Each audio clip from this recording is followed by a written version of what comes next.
Olá, boa noite. Boa noite. Com o apoio do PT, CUT une movimento do Sem Terra e do Sem Teto pedem impeachment de Temer. A peça foi assinada por 20 pessoas. Eles acusam Temer de crime de responsabilidade. Renan preside primeira sessão após decisão do STF e diz agora que decisão do Supremo é para se cumprir. Emílio Odebrecht fecha acordo de delação premiada na Lava Jato e vai cumprir 4 anos em prisão domiciliar. E hoje é aniversário de um dos mais importantes endereços de São Paulo. A Avenida Paulista completa 125 anos. Você acompanha essas e outras notícias após o intervalo. Até já!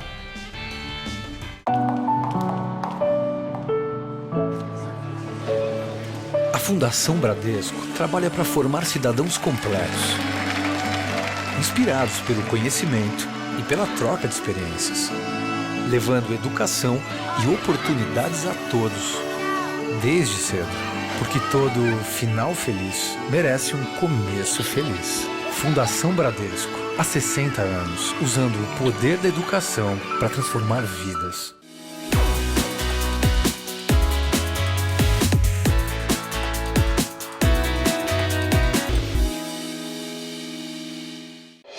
Tudo anda cada vez mais rápido. O tempo, as pessoas, as tecnologias. No coração de todas essas transformações, existe um caminho que pode mudar a sua vida. Pós-graduação Casper Libero.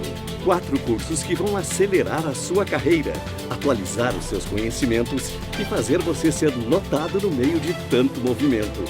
Pós-graduação Casper Libero. Paixão por comunicação.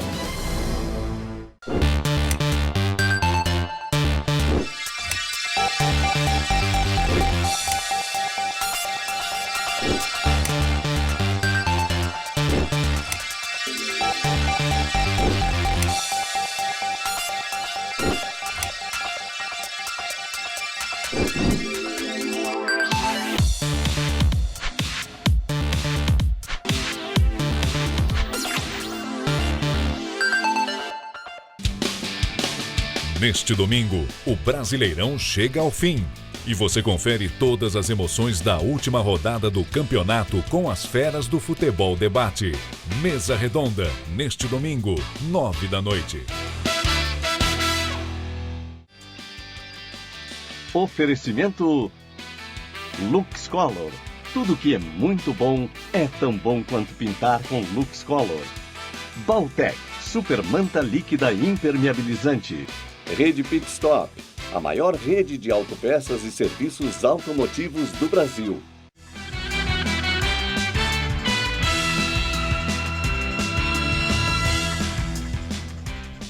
Integrantes da organização criminosa PCC estariam fazendo ameaças ao ex-vice-presidente do Conselho Estadual de Defesa dos Direitos da Pessoa Humana, Luiz Carlos dos Santos. Ele está preso e confessou que recebia uma mesada da facção. Luiz Carlos Santos está preso na penitenciária 1 de Presidente Venceslau, a 629 quilômetros de São Paulo. Sem especificar o teor das ameaças, ele disse ao advogado de defesa que teme represálias do PCC e quer solicitar à Justiça medidas protetivas. A Ponte, um site jornalístico especializado em notícias sobre violência policial, apurou que o PCC teria ameaçado cortar o pescoço do ex-conselheiro do CONDEP. Luiz Carlos confessou que foi procurado pela facção para que ele tentasse acelerar processos junto ao Tribunal de Justiça do Estado e que, mesmo recusando a oferta, passou a receber uma mesada para denegrir a imagem das polícias do Estado. Ele foi preso em novembro com outros 35 advogados durante a Operação Etos, que investiga a atuação ilegal de defensores junto à facção. As investigações do Grupo de Atuação Especial no Combate ao Crime Organizado do Ministério Público de São Paulo, também reveladas pelo site Ponte, mostram que o PCC tem agora um novo modelo de gestão e uma nova hierarquia. No topo da pirâmide estariam membros do chamado Conselho Deliberativo, formado por 12 presos da Penitenciária 2 de Presidente Venceslau. Entre eles, Marcos Williams Erbas Camacho, Marcola. Mensagens que foram interceptadas pelos investigadores e publicadas na reportagem mostram planilhas com gastos anuais da facção com advogados. Em 2014, foram R$ 2.600.000. Hoje, a Polícia Civil de São Paulo começou a investigar também a veracidade de áudios que circulam em grupos de WhatsApp em que homens afirmam que a facção criminosa ordenou o fim das brigas entre torcidas organizadas de times paulistas. Receberam ordem do Marcola, que não é para ter briga nenhuma de torcida, nem morte, nem briga, nem nada. E o cara que brigar vai apanhar e o cara que matar vai morrer. É a ordem do PCC, entendeu? Quem deu salve foi Maninho Marcola. Acabou a briga, mano. Acabou a guerra de torcida, mano. Se tiver, quem vai é os líderes aí, ó. Os caras da Norte estavam falando aí, ó. Acabou, mano. Não tem mais. E se matar, quem vai morrer é aí, ó, os líderes. Em nota, a Secretaria de Segurança Pública informou que o DHPP instaurou um inquérito para apurar a veracidade das gravações atribuídas aos integrantes do PCC. Juiz Sérgio Moro diz ao Supremo Tribunal Federal que o estado de saúde do pecuarista José Carlos Bunlai não justifica a prisão domiciliar. Condenado na Lava Jato a 9 anos de prisão, Bunlai está cumprindo a pena em casa após o ministro Teori Zavascki acolher pedido da defesa. Moro anexou laudos médicos que indicariam um quadro clínico compatível com a permanência na cadeia. Quando estava preso, Bunlai teve um câncer na bexiga e depois problemas cardíacos. Emílio Odebrecht vai ficar em prisão domiciliar por 4 anos. É o que prevê o acordo de delação premiada que ele fechou com os investigadores da Lava Jato. Nos 2 primeiros anos, Emílio poderá trabalhar durante o dia e deverá permanecer em casa à noite. Os outros 2 anos serão em regime aberto, quando ele deverá ficar em casa nos finais de semana. Em todo este período, Emílio Odebrecht vai usar tornozeleira eletrônica. Segundo o jornal Folha de São Paulo, no entanto, ele não deve começar a cumprir a pena agora. Durante um período que pode ser superior a 1 ano, ele vai cuidar da implementação de diretrizes anticorrupção e também da transição de departamentos da empreiteira, já que muitos funcionários que participaram da delação premiada foram afastados. Emílio Odebrecht não foi preso na Lava Jato. Ele procurou os investigadores após a descoberta da existência de um departamento dentro da Odebrecht destinado somente ao pagamento de propinas. Emílio assumiu a presidência da empreiteira em 1991, em substituição ao pai, Norberto, e ficou no cargo até 2002. Na delação, contou que ele e o ex-diretor Alexandrino Alencar eram os responsáveis na Odebrecht pelo contato com o ex-presidente Lula. Já Marcelo Odebrecht, que é filho de Emílio, só vai deixar a cadeia no final do ano que vem. Depois, vai cumprir 5 anos de prisão domiciliar. Mais de 70 executivos do grupo fecharam acordo de delação. O Ministério Público Federal montou um cronograma para que eles sejam ouvidos. E conforme o acordo de leniência, a Odebrecht vai pagar uma multa de cerca de 8 bilhões e 400 milhões de reais, que será dividida em 23 parcelas. Após descumprir liminar, o presidente do Senado, Renan Calheiros, diz que decisão do Supremo Tribunal Federal é para ser cumprida. Ontem, o STF manteve Renan no comando do Senado, mas ele não pode assumir a presidência da República em caso de eventual substituição. Segundo Renan, o Supremo tomou uma decisão incontestável. A decisão do Supremo, ela fala por si só, não dá para comentar decisão judicial. Decisão judicial do Supremo Tribunal Federal é para se cumprir. No entanto, Renan, com o apoio da mesa diretora do Senado, se recusou a cumprir determinação do ministro Marco Aurélio Mello, que em caráter liminar na segunda-feira decidiu pelo seu afastamento. O PMDBista alegou que um magistrado apenas não poderia retirar um presidente do Congresso do poder e esperaria a manifestação do plenário do STF, como de fato aconteceu. Hoje, em entrevista ao jornal O Globo, o ministro Marco Aurélio Mello disse que houve um acordo para livrar o senador Renan Calheiros. Segundo ele, a própria sessão em que saiu vencido ontem, por 6 votos a 3, confirmou as notícias de que o ministro Celso de Mello anteciparia o voto divergente para puxar os demais. Ontem, durante a sessão do STF, Celso de Mello inverteu a ordem de votação. Ele falou logo após o voto de Marco Aurélio. Normalmente, o ministro mais antigo da Corte é o penúltimo, antes apenas do presidente da Corte. E segundo o Globo, o acordo pró-Renan foi organizado pelo presidente Michel Temer com apoio dos ex-presidentes Fernando Henrique e José Sarney. E teria contado até com a participação do senador Jorge Viana, do PT, vice-presidente do Senado. Já o Estadão diz que o caso também contou com o aval da presidente do STF, Carmen Lúcia, e com outros 4 ministros do Supremo. O Planalto tinha medo de que, com a saída de Renan, não fosse votada em segundo turno a PEC que limita os gastos do governo pelos próximos 20 anos. A votação é tida como essencial para o governo. E o caso foi levado ao plenário do Senado hoje. E teve bate-boca entre Renan, Lindbergh Faria, do PT, e Ronaldo Caiado, do DEM. Excelência foi ontem nessa decisão do Supremo, tem que entregar a mercadoria agora. Renan rebateu. A mercadoria Vossa Excelência já entregou quando fez uma aliança tácita com o senador Ronaldo Caiado. Renan sugeriu que Lindbergh e o líder do DEM tinham acertado que Jorge Viana deveria presidir o Senado com o impasse provocado pela liminar do ministro Marco Aurélio. Caiado negou. Eu quero primeiro também esclarecer ao novo presidente que eu não tenho acordo tácito com que eu não falo. Meus acordos são transparentes, meus acordos são à luz do dia. Ao final, Renan falou que havia exagerado ao se expressar. E à frente do Senado hoje, Renan realizou 3 sessões plenárias com o objetivo de acelerar o calendário para colocar em pauta a votação do segundo turno da PEC do teto de gastos. Renan convocou uma sessão extraordinária pela manhã, uma ordinária para a tarde e mais uma sessão extraordinária para o final do dia. E agora vamos ao comentário de política com José Neumann Pinto. Quando foi imposto ao protestante Henrique de Navarra que virasse católico, que ele combateu durante 8 anos para ser o Henrique IV, rei da França, ele disse uma frase que ficou famosa: Paris bem vale uma missa. É o que se está dizendo hoje da governabilidade. A governabilidade explica tudo. Explica até, por 6-3, o Supremo Tribunal Federal desmoralizar-se e, de lambança e lambugem, desmoralizar o Senado, que tem agora um presidente Saci Pererê, perneta. Ele tem uma perna, que é a perna de presidente do Senado, mas perdeu a outra perna, que seria a perna de poder presidir a República na vacância presidencial.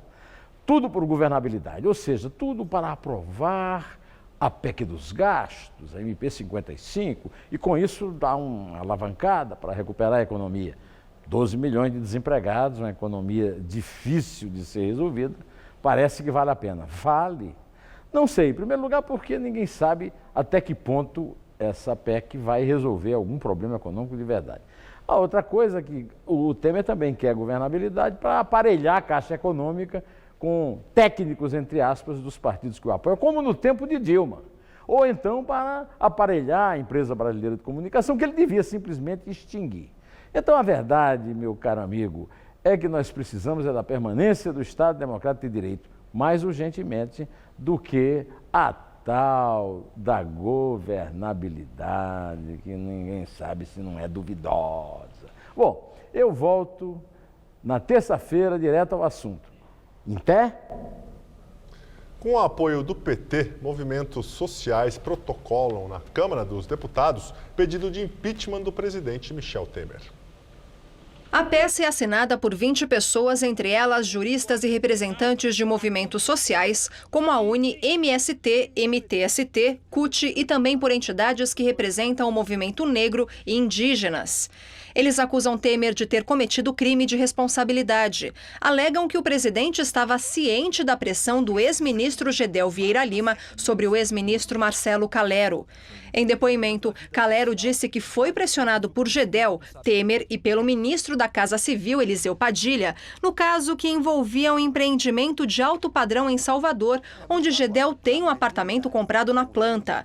A obra está embargada pelo IFAM, que é ligado ao Ministério da Cultura. O episódio levou aos pedidos de demissão de Calero e de Gedel. O PSOL já tinha pedido o impeachment de Temer. Falta a ele legitimidade e as condições éticas para dirigir um país como o Brasil. Cabe agora ao presidente da Câmara, Rodrigo Maia, do DEM, aliado de Temer, dar prosseguimento ou mandar arquivar os pedidos. Em entrevistas, ele sinalizou que Temer não teria envolvimento direto no caso. E o presidente Michel Temer deve convidar Antônio Embaçaí, do PSDB, para assumir a Secretaria de Governo, pasta que era comandada por Gedel Vieira Lima. A secretaria é responsável pela articulação entre o Palácio do Planalto e o Congresso. A indicação de Embaçaí para o cargo tem o apoio de tucanos como Aécio Neves, Fernando Henrique e José Serra. E direto de Brasília, Josias de Souza fala sobre a escolha de Embaçaí. Ao escolher o deputado tucano Antônio Embaçaí para chefiar a pasta da coordenação política, instalada no Palácio do Planalto, Michel Temer resolveu um problema e criou outros dois. Temer trouxe o PSDB para o coração do governo. Ele aproveita um nome que ainda não foi visto no noticiário policial. Simultaneamente, Temer desagrada o seu PMDB, que ambicionava o mesmo posto, e o Centrão, uma geleia fisiológica de partidos que sonha em sair da periferia do governo. Com a chegada de Antônio Embaçaí, o PSDB conquista o seu 4º ministério. O partido está para Michel Temer, assim como o PMDB estava para Dilma Rousseff. Ganhou o status de principal aliado. Em privado, Lula diz que Temer amarra uma corda no próprio pescoço. Lula espalha uma intriga. Ele diz que o PSDB quer derrubar Temer para reconduzir Fernando Henrique Cardoso à presidência da República numa eleição indireta decidida no Congresso Nacional. Temer enxerga a coisa sob outro ângulo. Para ele, o PSDB é um crítico incômodo que deve ser transformado o mais depressa possível em cúmplice, em amigo de infância. Boa noite. Ex-governador do Rio, Sérgio Cabral, do PMDB, exigiu 25 milhões de reais em propinas da Andrade Gutierrez. De acordo com o Ministério Público Federal, os valores eram de contratos de obras firmadas entre o Estado e a empreiteira. Cabral está preso desde o dia 17, acusado de comandar uma organização criminosa que fraudava licitações e cobrava propina de empreiteiras. Segundo as investigações, o esquema teria desviado 220 milhões de reais de contratos de obras do Estado. Anteontem, a mulher do ex-governador, Adriana Anselmo, foi presa acusada de lavagem de dinheiro e participação em organização criminosa. Imagens aéreas feitas com drone revelam os estragos do terremoto no norte da Indonésia. Mais de 100 mortes já foram confirmadas. Pelo menos 700 pessoas ficaram feridas e milhares estão desabrigadas. A Agência de Gerenciamento de Desastres da Indonésia disse que mais de 1.000 pessoas, incluindo militares e voluntários, ajudam nas operações de busca e resgate. Um congestionamento de caminhões do governo e veículos particulares nos arredores do epicentro do terremoto atrasa a chegada de suprimentos. O tremor de magnitude 6,5 foi o pior desastre na província de Aceh desde o tsunami de 2004, que matou 226 mil pessoas ao longo do litoral do Oceano Índico. E faltando poucos dias para o início do verão, o calor está intenso e com a umidade do ar elevada, já começaram as pancadas de chuva típicas da estação. E tudo indica que vai chover ainda mais amanhã. Mariana Armentano tem os detalhes da previsão.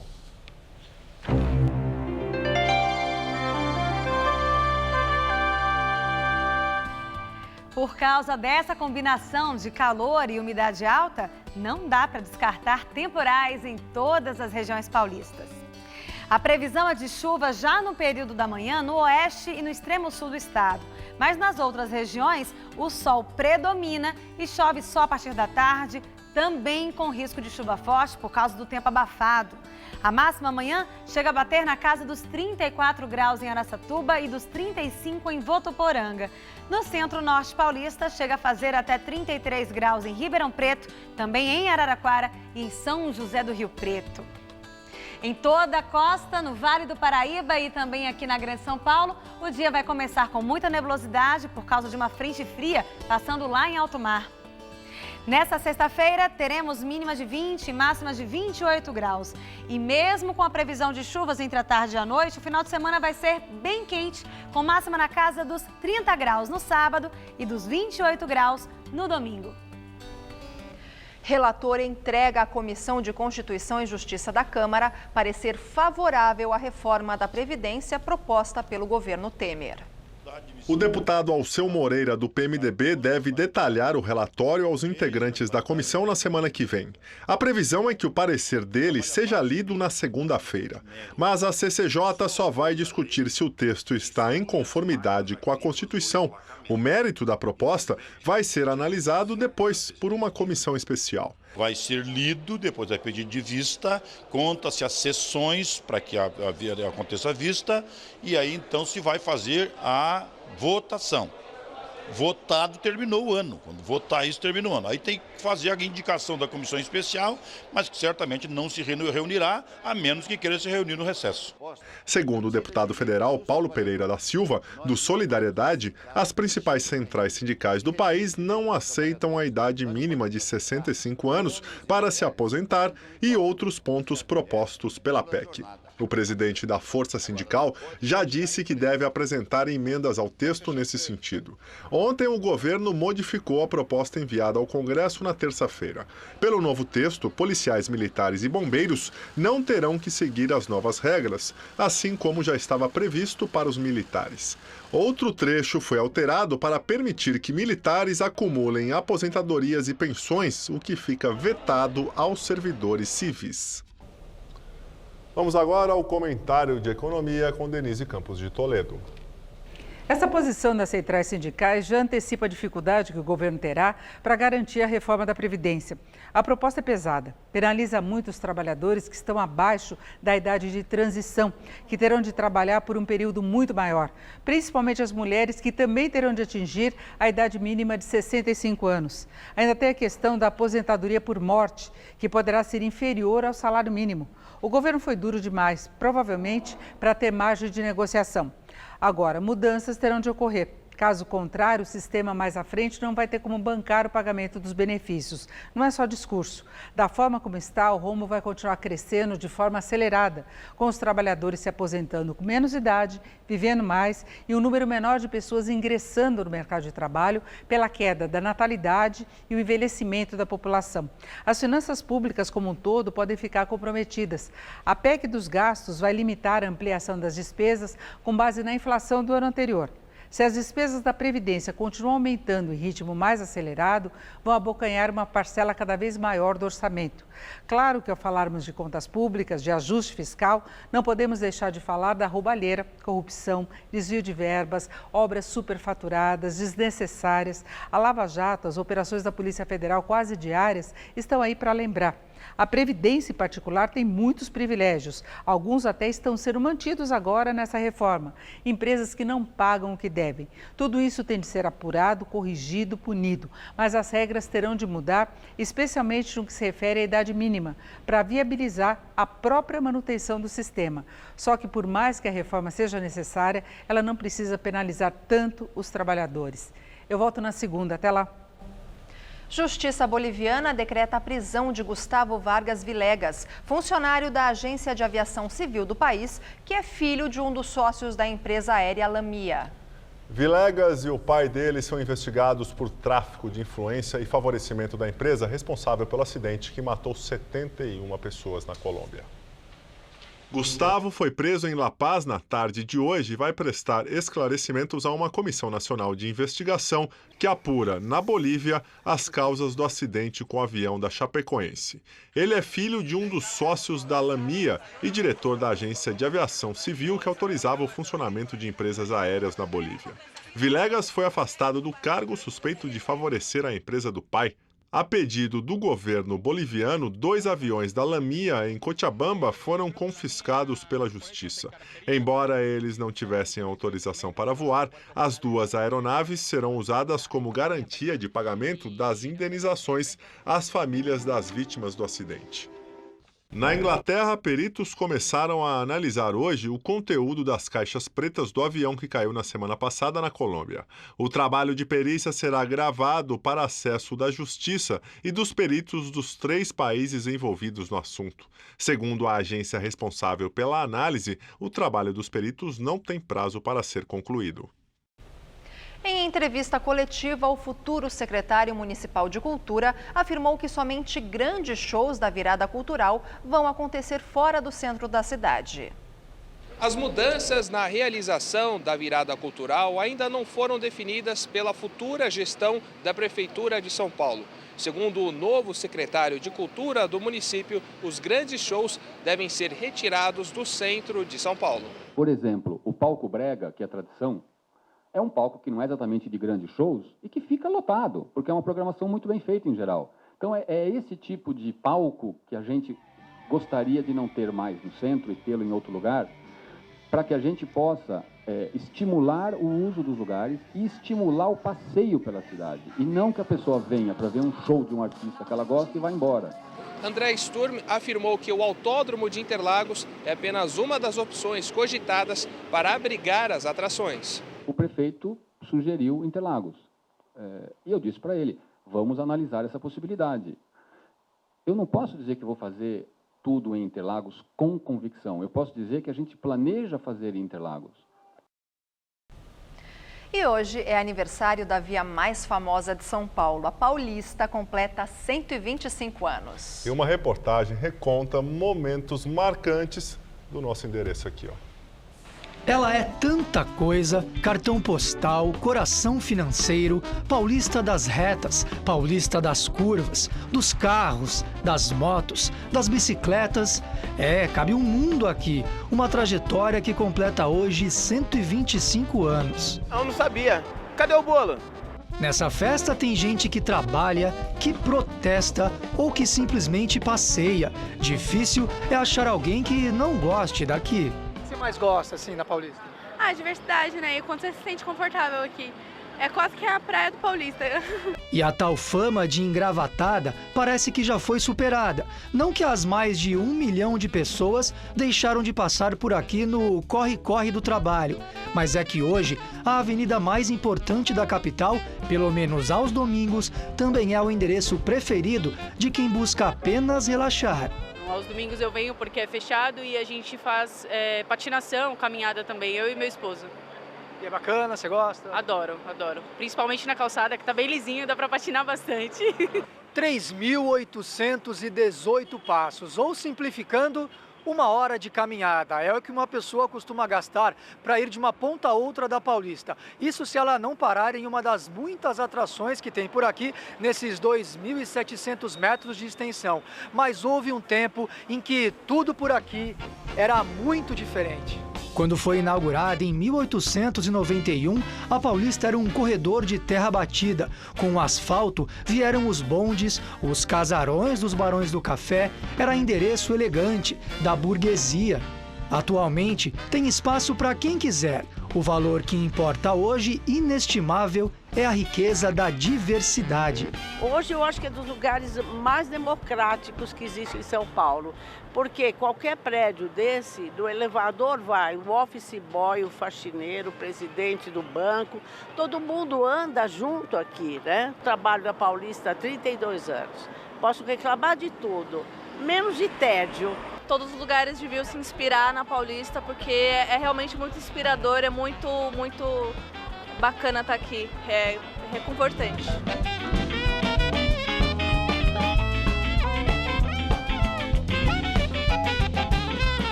Bom, nós ficamos por aqui. A edição de hoje pode ser vista no site do Jornal da Gazeta. Muito obrigado pela companhia, tenha uma excelente noite e até amanhã. Até amanhã, Lu. Até amanhã, Gabriel. Uma ótima noite para você e fica agora com o Rony Fon no Todo Seu.